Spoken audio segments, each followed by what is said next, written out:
अस्सलाम वालेकुम students. Today we will start our lecture number 11 जो कि स्टार्ट करना है हमने इक्विलिब्रियम से। तो बच्चों, अब देखें आप लोग इक्विलिब्रियम क्या होता है। इक्वल से ये लफ्ज़ निकला है इक्विलिब्रियम। ठीक है, इक्विलिब्रियम क्या होता है कि जब भी कोई चीज़, दो चीज़ें हैं आपस में, उनमें इक्वल कब होंगी, कहाँ होंगी, वो हम लोगों ने इसमें पढ़ना है।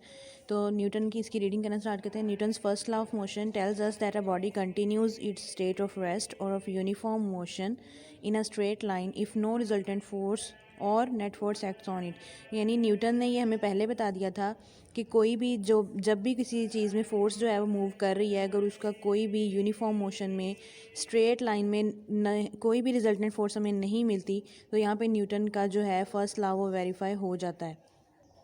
और साथ ही अगर हम इसकी एग्जांपल देखें, for example a book lying on a table और a picture hanging on a wall are at rest. ठीक है, हम लोगों ने ये पहले पढ़ा था। और यहाँ पे अगर आप लोग देखें तो आपकी बुक के बिल्कुल कॉर्नर पे ये एग्जांपल है, वॉल हैंगिंग इन इक्विलिब्रियम। ठीक है, ये जो वॉल नहीं है, ये पिक्चर लगी हुई है, ये एक इक्विलिब्रियम है। क्यों? इसके ये वाला पॉइंट और इसका ये वाला पॉइंट जो है, ये दोनों आपस में कनेक्ट हैं इस वाले नेल के साथ। अच्छा, अब जो हम लोगों का आज टॉपिक है the weight of the weight of the book acting on downward is balanced bye upward reaction. ये आप लोग न्यूटन थर्ड लॉ में पढ़ चुके थे।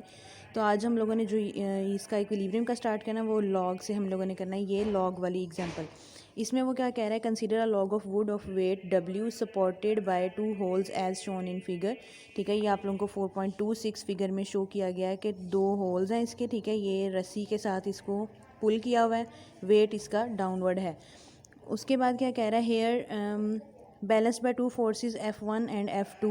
ये 2 फोर्सेस ने इसको पुल किया हुआ है, F1 है एंड F2 है।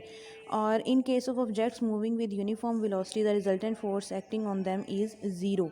यानी कि अगर इन दोनों को प्लस करें तो आंसर जो है वो ज़ीरो आएगा। क्यों? क्योंकि ये इक्विलिब्रियम में है। अगर तो बिलफर्ज ये स्ट्रिंग हमारी टूट जाए तो ये बिल्कुल नीचे को लटक जाएगा सारा, तो हम कभी भी नहीं कह सकते कि ये इक्विलिब्रियम में है। In case of objects moving with uniform velocity, the resultant force acting on them is zero.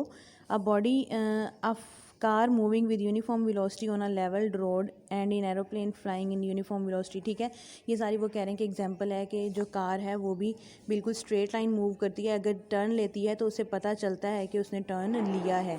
उसका इक्विलिब्रियम मेंटेन होना बहुत ज़रूरी है, इसी तरह एरोप्लेन का भी। तो हम यहाँ पे अगर डेफिनेशन देखें इक्विलिब्रियम की क्या है, a body is said to be in equilibrium if no net force act on it. यानी अगर बॉडी जो है वो तब इक्विलिब्रियम में होगी अगर कोई भी उस पर नेट फोर्स एक्ट ना करे। यानी कि हमने जो फोर्स मिली है वो तो हो गई, एक होती है फोर्स, एक होती है नेट फोर्स। फोर्स तो उसकी है, लेकिन जो नेट फोर्स है वो हमने लगानी है। जब हमने कोई फोर्स लगानी ही नहीं है, तब अगर कोई चीज़ इक्विलिब्रियम में होगी तो तब हम कहेंगे कि ये इक्विलिब्रियम का डेफिनेशन को वेरीफाई कर रही है। अ बॉडी इन इक्विलिब्रियम दस रिमेन्स एट रेस्ट और moves with uniform velocity. Rest में रहेगी और बाद में मूव करेगी। अच्छा बच्चों, ये तो इक्विलिब्रियम का होगा, आप लोगों ने इसकी डेफिनेशन करनी है और एक एग्जांपल करनी है। चाहे ये वाली कर लें चाहे ये वाली कर लें, लेकिन बेस्ट सूटेबल ये वाली है। उसके बाद इसकी कंडीशंस हैं, कंडीशंस दो हैं, first condition for equilibrium and second condition of equilibrium. आज सिर्फ इसका ओवरव्यू दूंगी और नेक्स्ट लेक्चर में हम इनको कंप्लीट जो है वो डिस्कस कर लेंगे। In above examples we see that a body is at rest और in uniform motion is in equilibrium if resultant force acting on it is zero. ठीक है, तब इक्विलिब्रियम में थी अगर उसकी सारी रिजल्टेंट फोर्स ज़ीरो थी। तो for a body in equilibrium it must satisfy certain conditions. तो अगर हम कंडीशंस को फॉलो करेंगे, वो सर्टिफाई करती होंगी, वेरीफाई करती होंगी, लगती होंगी, तो ही हमारी बॉडी इक्विलिब्रियम में आएगी। There are 2 conditions. ठीक है, 2 कंडीशंस हैं। फर्स्ट कंडीशन फॉर इक्विलिब्रियम, इसमें क्या आएगा, ओवरव्यू के तमाम रिजल्टेंट फोर्सेज जो हैं वो ज़ीरो के इक्वल आ जाएंगी। ठीक है बच्चों, जब वो सारी ज़ीरो के इक्वल आ जाएंगी तो हम उनको कह देंगे कि ये सारी ऑल रिजल्टेंट फोर्सेस जो हैं वो ज़ीरो के इक्वल हैं। और इसके बाद जो दूसरी कंडीशन होगी उसमें सिर्फ हम पढ़ेंगे कि इसका टॉर्क के बारे में पढ़ेंगे कि टॉर्क होने की वजह से वो रोटेट कर सकती है, इसलिए उसकी सेकंड कंडीशन भी ज़रूरी है। बट ये हम अपने नेक्स्ट लेक्चर में पढ़ेंगे। आज आप लोगों का जस्ट इतना ही है, आप लोगों ने इसी कंसेप्ट को समझना है कि इक्विलिब्रियम क्या होता है। और यहाँ पे जो डू यू नो है बेटा, ये आप लोगों ने खुद पढ़ना है और ख़ुद समझना है, बहुत आसान है ये। ठीक है, तो ये आप लोगों ने कर लेना। ओके स्टूडेंट्स, अल्लाह हाफिज़।